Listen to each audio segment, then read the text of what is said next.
So turning to Eileen Chang, writing a generation later at a very tumultuous time in Chinese history. And Eileen Chang personally gets very caught up in this history, and it is sometimes in an oblique way, sometimes in an explicit way, reflected in her writing as well.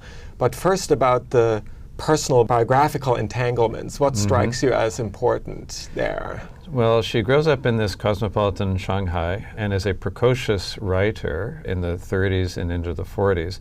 These stories that we're reading, she's writing in her early and mid-20s, which is quite striking. So the whole new youth movement, she herself is a new youth, you could say. A generation later. A generation later, the new youth is now fully formed, writing this brilliant prose, a much more richly accomplished prose than the early experiments, generally speaking, of the generation before.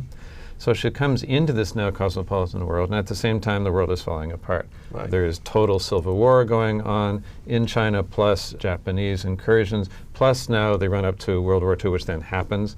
She has an unhappy, relatively brief marriage to a diplomat who was a collaborator with the Japanese. This is very unfortunate. So a traitor, really. Really viewed as a traitor. And the marriage falls apart after just like 3 years, partly because of his personal infidelities to her, so his treachery both on the personal and the political level, which becomes then a double theme throughout her work. Right. Would you identify that as one of the main peculiarities or themes of her work, the way in which personal love and politics are enmeshed? I think it's a very interesting fact of this. She described herself as an apolitical writer, but the politics of romance, the politics, it's always a frame. It's quite explicit in a story that she spent decades writing called Lust, Caution, which then was more recently filmed by the great Taiwanese filmmaker Ang Lee, which very much is sort of revisiting her personal biography and the relationship to her husband.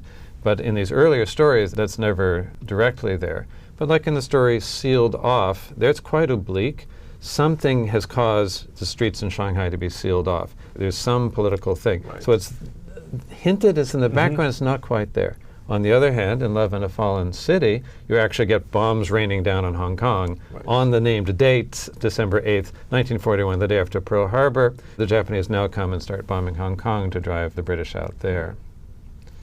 So what's really interesting about this to me is that there's this whole theme that runs through, for example, the Love in the Fallen City, which I think is an incredible masterpiece, of the kind of military almost language used for courtship and maneuvering runs through the story. The heroine feels like she's a warrior without a battlefield at one point.